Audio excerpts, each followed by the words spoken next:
Dear students, welcome to International Business. In the previous semester, we have studied international business and some of the portions remaining in the syllabus are going to be completed during the coming days. In this class, we are going to discuss about WTO and its impact in the global trade.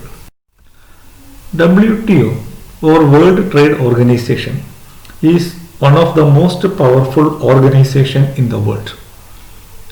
Due to globalization, all the countries have to open up their economies for open competition. WTO is the most important agency which contributed for the widespread globalization. That means the GATT was transformed into WTO and the members of WTO have to follow the rules and regulations of WTO.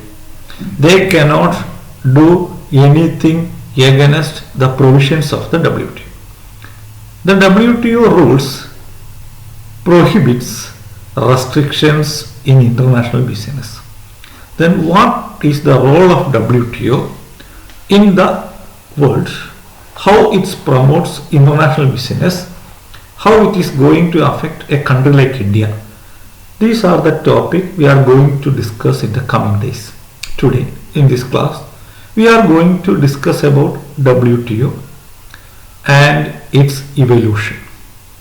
So WTO is an international organization deals with the rules of trade between nations. So the name itself, World Trade Organization, it tries to control the trade all over the world in a systematic manner. So there are so many WTO principles. These principles are the base for international business. From globalization and liberalization, ലോകമൊട്ടാകെ നടന്ന സമയത്ത് അതിൻ്റെ ഏറ്റവും പ്രധാനമായ പങ്ക് വഹിച്ച സ്ഥാപനമാണ് WTO.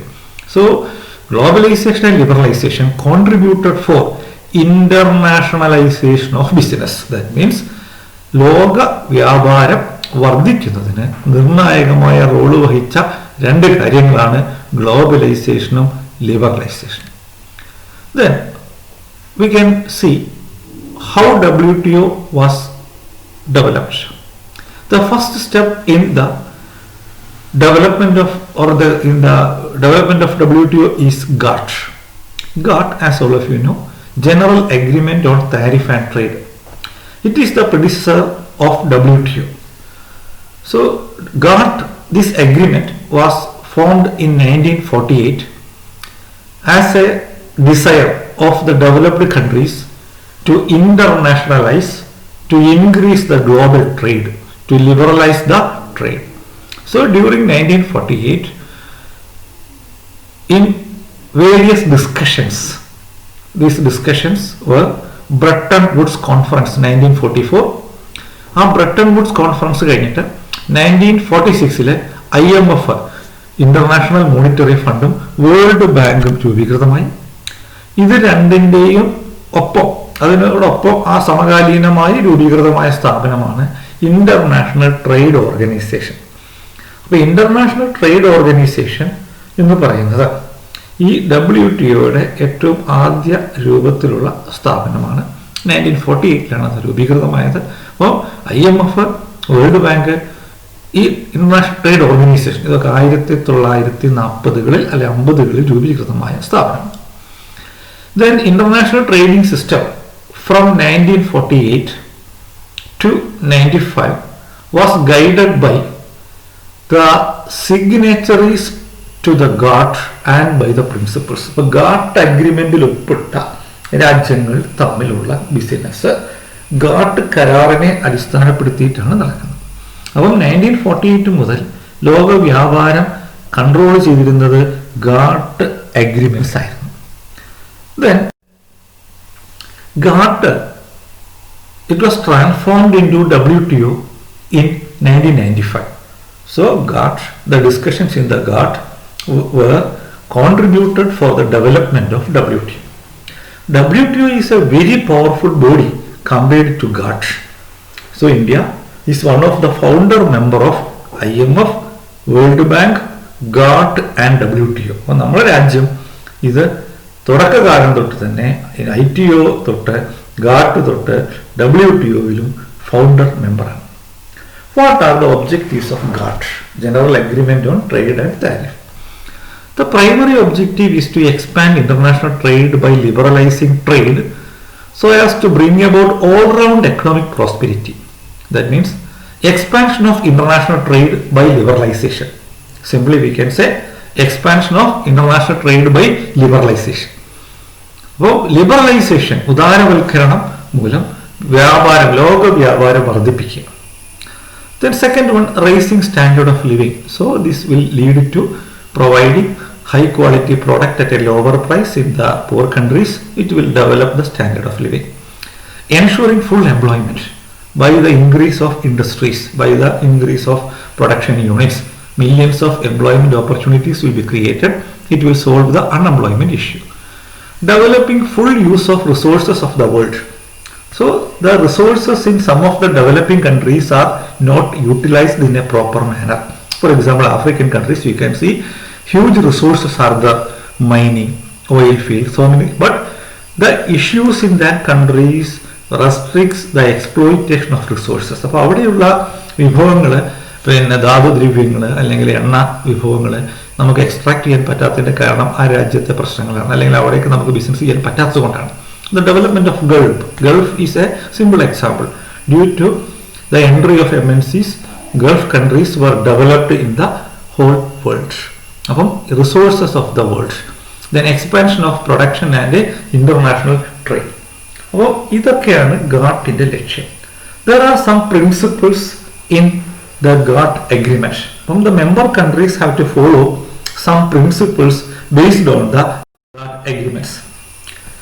One, any proposed change in the tariff or other commercial policy of a member country should not be undertaken without consultation of other parties to the agreement. അതായത് അതിൽ കരാറിൽ ഒപ്പിട്ട രാജ്യങ്ങൾ തമ്മിൽ ഏതെങ്കിലും ഒരു രാജ്യത്ത് അവർക്ക് ഒറ്റയ്ക്ക് ഒരു മാറ്റം വരുത്താൻ പറ്റില്ല. ഫോർ എക്സാമ്പിൾ, ഇന്ത്യക്ക് പെട്ടെന്ന് ഇന്ന രാജ്യത്തേക്കുള്ള കയറ്റുമതി ഞങ്ങൾ തടയുന്നു, അല്ലെങ്കിൽ അവിടുത്തെ ഇറക്കുമതി തടയുന്നു എന്ന് പറയാൻ സാധിക്കില്ല. So the member countries have to consult the body before making a change. The countries that adhere GATT should work toward reduction of tariff and other barriers. ഇപ്പോൾ എല്ലാ രാജ്യങ്ങളും നികുതികൾ കുറയ്ക്കണം. All kind of restrictions regarding international trade should be reduced by the member countries.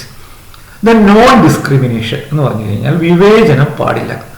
No member country shall discriminate between members of GATT in the conduct of international trade. അപ്പോൾ international trade നടത്തുന്നതുമായി ബന്ധപ്പെട്ട് യാതൊരു തരത്തിലുള്ള വിവേചനവും നടത്താൻ പാടില്ല. Each nation shall be treated as most favoured nation. എല്ലാവരെയും ഏറ്റവും സ്വീകാര്യമായ രാജ്യം, മോസ്റ്റ് ഫേവേർഡ് നേഷനിൽ വേണം കാണാൻ.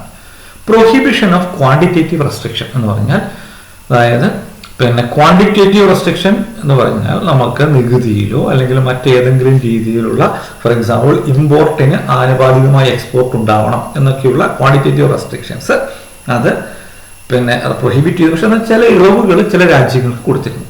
Consultation, there is a forum for consultation. എന്തിനാണ്? To discuss about the issues, to discuss about more liberalisation.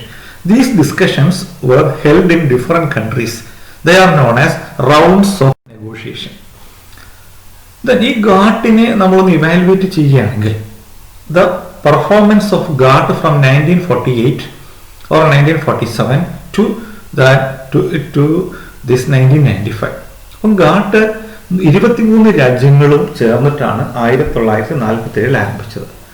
അപ്പോൾ അത് ലോകത്ത് പല റൗണ്ട്സ് ഓഫ് ഡിസ്കഷൻസ് നടത്തി. ഉറുഗ്വേ, അതായത് 7ാമത്തെ റൗണ്ടിൽ 99 രാജ്യങ്ങളും, ഉറുഗ്വേ റൗണ്ട് എന്ന് പറയുന്ന WTO ഇവല്യൂഷൻ നടന്ന റൗണ്ടിൽ 117 രാജ്യങ്ങളും പങ്കെടുത്തു. അപ്പോൾ അതായത് പിന്നെ 95-ൽ 117 രാജ്യങ്ങൾ, പിന്നെ 2006-ൽ 149 രാജ്യങ്ങൾ, 2016-ൽ 164 രാജ്യങ്ങൾ. അപ്പോൾ 123 രാജ്യങ്ങളിൽ തുടങ്ങി, അതായത് 128, 149, 164 ലോകത്തെ മിക്കവാറും എല്ലാ രാജ്യങ്ങളും ഈ ഗാട്ടിലും അതിൽ കൂടെ WTOയിലും മെമ്പേഴ്സാണ്. GATT contributed significantly to the liberalization of growth in trade in goods. അത് ഫോക്കസ് ചെയ്ത് trade in ഗുഡ്സിലാണ്. 7 rounds of negotiations were held. അപ്പോൾ 7 rounds, അതായത് ഉച്ചകോടി, അവിടുത്തെ എല്ലാ രാജ്യത്തെയും ധനകാര്യമന്ത്രിമാരോ നേതാക്കന്മാരോ പങ്കെടുക്കുന്ന ചർച്ചയാണ് rounds of discussion. 7 rounds of discussion ഇതിനെക്കുറിച്ചാണ്. Tariff reduction, anti dumping, non tariff measures, ഇതിനെക്കുറിച്ച് 7 round ഓഫ് ഡിസ്കഷൻസ് നടന്നു. ഉറുഗ്വേ റൗണ്ട്, അതായത് 1986 മുതൽ 94 വരെ ദീർഘമായി നടന്നൊരു ഡിസ്കഷനാണ് Uruguay round. The Uruguay round contributed for the development of WTO.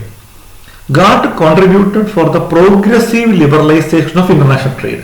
International trade in the growth നിർണായകമായ role വഹിച്ചതാണ് GATT. There are some exceptions in agriculture and textile trade. During the initial stage, agriculture and textile sector were excluded from the purview of the GATT. Then WTO. Similarly, trade in textiles was restricted by multi-fiber agreements. അതായത് ഈ textile മേഖല ഇതിൻ്റെ initial സ്റ്റേജിൽ ഗാട്ടിൻ്റെ പരിധിയിൽ വന്നിരുന്നില്ല. Developed nations were restricted by quota. Uruguay round discussions helped for the liberalization of agriculture and textiles. Uruguay round last റൗണ്ടാണ്. അത് അഗ്രികൾച്ചർ ആൻഡ് ടെക്സ്റ്റൈൽസ് അത് രണ്ടിനും ഇതിന് ഉൾപ്പെടുത്താൻ, കരാറിൽ ഉൾപ്പെടുത്താൻ തീരുമാനിച്ചു. It also helped to reduce tariff to a considerable level. നികുതികൾ കുറയ്ക്കുന്നതിൽ നിർണായകമായ ഒരു റോള് ഈ Ghat വഹിക്കേണ്ടായി. But trade liberalizations has not benefited developing countries significantly. As all of you know, the benefits of this liberalization are gained by developed nations, because the developing nations do not have the technology or other facilities to attract the business. So the developed nations are gaining due to this liberalization process. അപ്പോൾ WTO എന്ന് പറയുന്ന ലോകത്തെ ഏറ്റവും പവർഫുള്ളായ സംഘടന, അതിൻ്റെ evolution, അതിൻ്റെ first stage ഗാട്ടാണ്.